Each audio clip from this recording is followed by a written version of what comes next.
네, 안녕하세요, 시청자 여러분. 이상적이고 재정적인 문제를 명쾌하게 풀어드리는 리차드 명과 함께하는 머니톡스. 그 오늘 9번째 시간을 맞았습니다. 많이 기다리셨죠? 지난 2주간 우리 잘 알고 계시는 그 이상엽 회계사님을 초청을 해서 저희가 새로 바뀐 세법과 그 재정 설계의 중요성, 특히 대학을 진학하는데 필요한 재정 보조를 가장 최적화시키는 방법, 그리고 또한 재정 보조를 위한 사업체 설계 방안에 관해서 심층적으로 우리가 말씀을 나눠봤습니다. 아마 지난번에 너무너무 좋은 인포메이션들이 많이 갔기 때문에 시청자 여러분들께서 보지 못하신 분들은 우리 KTN 유튜브 채널에 들어와서 다시 한번 보실 수가 있겠습니다. 굉장히 도움이 되는 문제이기 때문에 반드시 그 점을 이해하시고 오늘 제가 말씀을 드리는 이 9번째 학자금 그 재정 보조의 검토 기준 그리고 어필 방안에 대한 내용을 아마 참조를 하시면 더욱더 이해가 아마 잘 가시리라 사료됩니다. 네, 그 벌써 9월이 지난 지 오래됐는데요. 그 학교에 벌써 등록을 하면서 많은 가정에서 학비 때문에 걱정을 하고 있습니다. 특히 재정보조를 지원을 받았다 할지라도 그 재정보조를 받은 그 내용이 학비 실지 등록금에 그 실제로 반영되는 경우가 있고 그렇지 못한 기준이 있기 때문에 여러분들께 오늘 그 중요한 사항에 대해서 좀 말씀을 드리려고 합니다. 대학에서 나오는 재정보조를 지급하는 그 주요 기준은 전체 총 들어가는 비용, 그러니까 대학에서 말하는 튜이션, 등록금과 아울러서 그리고 기숙사비, 먹고 자는 문제 굉장히 중요하죠. 그리고 책값 굉장히 비쌉니다. 또한 대학교 캠퍼스가 넓어서 각종 트랜스포테이션을 이용해야 되는 그런 교통수단에 드는 비용과 또한 그 기타 각종 피들이 많겠습니다. 그리고 또 용돈이 필요한 대학들도 많이 있습니다. 그래서 총 들어가는 비용을 대학마다 1년에 얼마나 들어가는지 명확하게 알려드리지만 실질적인 재정 보조를 판단하는 기준이 우리 학부모들이 없는 관계로 오늘은 그 판단하는 기준을 통해서 내가 받은 재정 보조가 정말 형평성에 맞게 제대로 잘 받았는지 아니면 정말 어떤 면에서 잘 못 받았는지를 판단해서 그러한 내용을 형평성 기준에 맞춰서 대학과 어필을 하는 그런 방안은 굉장히 중요한 일입니다. 그런데 많은 가정에서 대학을 보내다 보면 그 어필을 하는 시점과 실질적으로 등록금을 내야 하는 그 기간이 맞지가 않는 경우가 있죠. 대학의 어필은 그럼 언제 시작을 해야 되고 그리고 얼마나 걸리며 또 어느 시점에서 발견을 했을 때 가능한 것인지 이런 내용에 대한 질문들이 많이 있을 수 있습니다. 대학에 대한 어필은 재정보조, 니드 베이스에 대한 재정보조의 형평성이 잘못되어 있을 경우에는 학기 중간이라도 언제든지 가능합니다. 근데 이렇게 학기가 시작했을 때 아직 등록금을 지불을 하지 못했거나 제대로 된 내역서가 안 나왔을 때 가장 현명하게 대처할 수 있는 방안은 첫째는 대학의 사무실에 연락을 하셔서 여러 번 나눠서 페이하는 방법으로 분납을 일단 요청하는 방법이 있습니다. 대개 그 분납에 대한 사항은 학기가 시작하기 전에 빠를수록 여러 번에 나눌 수가 있지만 기본적으로 어필을 시작을 해서 마무리하는 시간까지 적게는 뭐 2, 3주가 소요될 수도 있고 많게는 2달 가까이 걸릴 수도 있기 때문에 이렇게 분납을 함으로써 나중에 조정을 그 뒤쪽에서 떨구는 방안을 생각해 볼 수가 있겠죠. 근데 재정 보조를 이렇게 그 어필을 하기 이전에 기본적으로 재정 보조가 잘못 나온 사항들을 먼저 확인하는 게 굉장히 중요합니다. 많은 분들이 잘못 나왔다고 무조건 불평하기 전에 제출된 정보가 올바른지를 확인해야겠죠. 그렇다면 제출된 정보를 확인하는 곳은 우리가 이른바 말하는 FAFSA, www.fafsa.ed.gov에 들어가서 학생의 FSA 아이디 넘버와 패스워드를 가지고 충분히 확인을 해 볼 수 있겠는데요. 들어가서 가정 분담금을 확인을 하게 되면 그 가정 분담금이 실질적인 수익과 자산에 맞게 나왔는지 안 나왔는지는 그 그 안에 입력된 데이터를 검증하는 과정에서 우리가 판단해 볼 수 있습니다.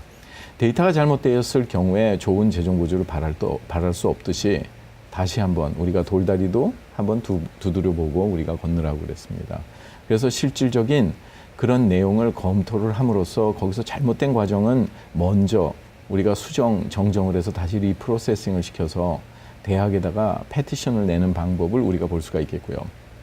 두 번째는 아무리 완벽하게 재정 보조가 잘 제출이 되었다 할지라도 학교에서 대학마다 10명 중에 8, 9명이 한 3,000불 정도가 잘못 나오는 경우가 있습니다. 아마 이전에 그 방송을 통해서 말씀드렸지만 67,000불이 들어가는 대학에서 학생이 58,000불을 받았다고 가정을 했을 때 굉장히 우리는 잘 받았다고 얘기할 수 있겠죠. 일반적으로 느낌이. 그중에서 80%가 무상보조금이라면 더더욱이 아마 만족해 하실지 모르겠지만 형평성에 따라서 같은 가정 형편에 따른 가정 분담금을 제외한 나머지 부분에 관해서 대학이 현재 62,000달러를 재정 보조를 해주고 있다면 58,000달러와 4,000달러의 차이가 나게 되는 겁니다. 이런 경우에 정확하게 어떤 부분에서 잘못 나은지를 검토해 보는 것은 더더욱이 중요한 일이죠. 그리고 우리가 신입생 때 재정 보조를 지원해 준 그런 데이터를 기준으로 대학은 2학년 때 재정 보조에 대한 예산을 잡기 마련입니다. 따라서 학년이 올라갈수록 대학에서는 그 예산에서 벗어나지 않으려고 많은 노력을 하기 때문에 여러분들께서 특히 신입생을 둔 자녀들은 반드시 이런 재정 보조에 대한 데이터 검증이 굉장히 필수적인 사안이라고 보겠습니다. 그래서 실질적으로 받은 재정 보조를 우리가 판단하는 기준은 또 어떻게 하느냐 하면 대학마다 연간 그 총 들어가는 비용에서 가정 분담금을 뺀 차액에 대해 소정의 평균 지원 퍼센트가 나오고 있습니다. 이제 그런 퍼센트를 실질적으로 찾기가 힘드신 경우에는 여러 웹사이트를 통해서 보실 수가 있지만 저희 AGM institute.org나 agmcollege.com에 들어가시면 그런 EFC 캘큘레이터가 있기 때문에 동시에 10개 대학을 비교할 수 있으니까 많은 참조가 되시기 바라겠습니다. 물론 무료로 사용하실 수 있습니다. 그래서 기본적인 거는 그 대학과의 어필을 진행함에 있어서 무조건 가정이 어렵다는 방식으로 진행을 하게 되면 성공률이 굉장히 떨어지는 결과가 많이 있습니다.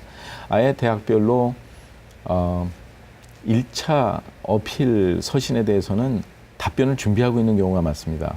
A라는 학생과 B라는 학생과 C라는 학생이 전혀 다른 각도에서 동일한 대학의 재정보조 어필을 이제 서신 형태로 우리가 발송을 했을 때 그 받는 그 답변을 이렇게 같이 레터를 겹쳐서 이렇게 보면 이름, 주소, 날짜만 틀리고 토시 하나 틀리지 않고 아마 같은 경우가 많이 있습니다. 그 대학에서는 많은 학생들을 상대하지만 각각 일일이 가정마다 대학을 한 대학별로 개개별로 상대를 하기 때문에 그렇게 받은 정중한 거절 서신 내역이 실질적인 결론이라고 생각하기가 우리가 매우 쉽습니다. 하지만 일단 어떤 경우에 대부분의 경우에 있어서는 그냥 자동적으로 발송이 되는 경우들도 많이 있습니다. 대학에서는 어차피 한 학생당 무상보조를 3,000불 정도만 들줘도 학생이 5천여 명일 경우에는 1,500만 불 정도가 절약이 되는데 그런 유혹이 없겠습니까? 물론 실수도 많이 있습니다. 따라서 모든 것은 그 사람이 진행하는 일이기 때문에 그런 환경이라든가 모든 여러 가지를 형평성에 따른 공식의 기준을 해서 어필 서신을 작성하는 게 되게 좋겠고요. 이러한 1차 서신에 대한 거절 레터가 대부분 준비가 돼 있는 상황에서는 우리가 전략적인 그 어필이 되게 중요합니다. 1차 어필, 2차 어필, 3차 어필까지 우리가 나갈 수 있는 그런 전략을 마련을 해서 한 번에 모든 것을 때로는 디스클로즈를 해야 되는 경우도 있지만 때로는 우리가 전략적으로 나눠서 우리가 해볼 수도 있겠습니다. 그래서 기본적으로 재정 보조를 주는 그 형평성에 대해서는 한 예를 들자면 이렇게 그 대학마다 들어가는 예를 들어서 총 비용이 있습니다. 여기에 보면 이 대학마다 들어가는 총 비용이 있는데 총 비용에서 가정 분담금 즉 EFC를 빼준 차액이 재정 보조를 받을 수 있는 대상 금액이 되겠죠. 그 대학에 대해서 평균적으로 그 해에 몇 퍼센트를 재정 보조를 해주고 있느냐에 따라서 우리가 받을 수 있는 총 파이낸셜 에이드 어마운트가 다르고 그 어마운트에서 무상 보조 즉 그랜트나 스칼라십이 차지하고 있는 무상 보조금과 그리고 또 론이나 워크스타디가 차지하고 있는 그런 유상 보조금을 우리가 예를 들 수가 있겠습니다. 물론 여기 있는 모든 데이터들은 기본적으로 그때 해마다 나오는 형평성에 의해서 산출이 된 거지만 실질적인 가정 형편에 따라서 굉장히 달라질 수가 있겠습니다. 그래서 우리가 재정 보조를 우리가 받았을 때 자녀들이 이걸 공유를 안 하는 경우들도 굉장히 많은데요. 우리가 이제 이 재정 보조가 실질적으로 잘못 나온 경우 그리고 어필을 해서 우리가 다시 그거를 찾았던 경우를 한 예를 우리가 들어보면 이 이제 존스 홉킨스 대학에서 이제 형제 둘이 대학을 동시에 이제 진학을 하는 경우인데 이제 존스 홉킨스가 아니라 이제 다른 학교를 동시에 진학하고 있는 이제 두 번째 동생이 하고 있는 경우였습니다. 하지만 학생들의 재정 보조 입력에 대한 그 잘못된 견해로 말미암아서 실수를 했죠. 그래서 기본적으로는 학교에서는 총 들어가는 비용에 대해서 14,405불만 주고 나머지는 다 부담을 해야 되는 그런 상황이었는데 결국은 너무 재정 부담이 커서 그 학기를 등록할 수 없는 그런 형편이었지만 실질적으로 재정 보조 내역서를 들여다보고 그리고 진행된 데이터를 바라보면서 그 어떻게 잘못된 부분을 다시 정정 리프로세스를 해서 대학에 어필을 하게 된 결과 가을 학기와 봄 학기에 각각 23,000달러가 넘는 부분을 우리가 재정 보조를 받게 된 경우를 들 수가 있겠습니다.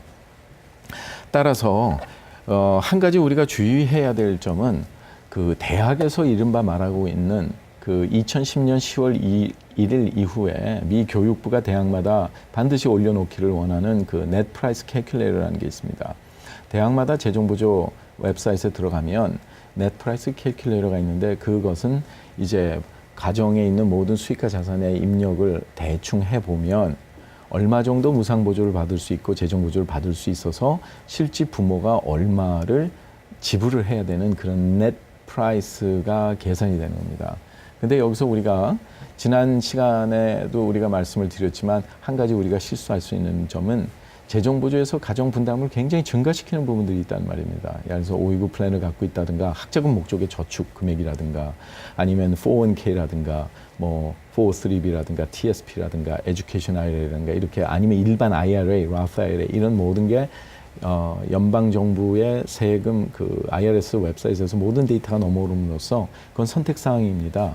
그렇게 할 수도 있고 아닐 수도 있는데 실질적으로 본인은 세금도 절약을 하고 은퇴연금도 쌓으면서 학자금도 많이 받으려는 그런 의도 자체를 굉장히 안 좋게 생각합니다. 그래서 그거를 언택스드 인컴으로 간주함으로써 가정 부담을 굉장히 높이 올려주지만 대학에서는 넷 프라이스 캘큘레이터에 이게 그렇게 올라간다고 보여주진 않습니다. 그러면 지원자가 적으니까 실질적으로 애플 어플라이하는 학생도 적고 좋은 학생을 잡기가 힘들기 때문에 나중에 정정이 될 수 있다. 이렇게 디스클레이머를 하면서 그렇게 올려놓는 경우가 있겠죠. 그래서 실질적인 넷 프라이스 캘큘레이터에서 실제 비슷하게 나올 수 있는 그런 재정 보조가 있는 대학들은 별로 없습니다. 일반 사립대학들은 많은 차이가 나게 되는데 이런 점에 우리가 현혹당하면 안 되겠습니다. 그렇기 때문에 실질적인 검증된 데이터를 가지고 보다 나은 재정 보조 어필을 우리가 할 수 있는 그런 마인드 세팅이 우선 돼야겠고요. 따라서 실질적으로 자녀가 고등학교를 진학하는 순간서부터 우리가 실질적인 검토를 통해서 그 사전 설계, 어떻게 해야 가정 분담금을 낮추고 어떻게 해야 재정 보조를 잘 주는 그런 대학을 우리가 선정을 해서 그 대학의 입학 사정에 맞게 준비를 해나가냐는 이런 준비가 무지하게 중요하기 때문에 여러분들께서 이런 점에 그 생각을 고려하시고 이 다음번 시간에는 대학 진학 합격률과 그리고 어드미션을 어떻게 재정 보조를 통해서 올리는가에 대해서 다시 한번 논의하겠습니다. 예, 시청자 여러분들 오늘 저녁 좋은 시간 되시고 그리고 다음 주에 또 뵙도록 하겠습니다. 감사합니다. KTN 머니톡스는 학자금 무상 보조의 모든 것 AGM 인스티튜트 제공입니다.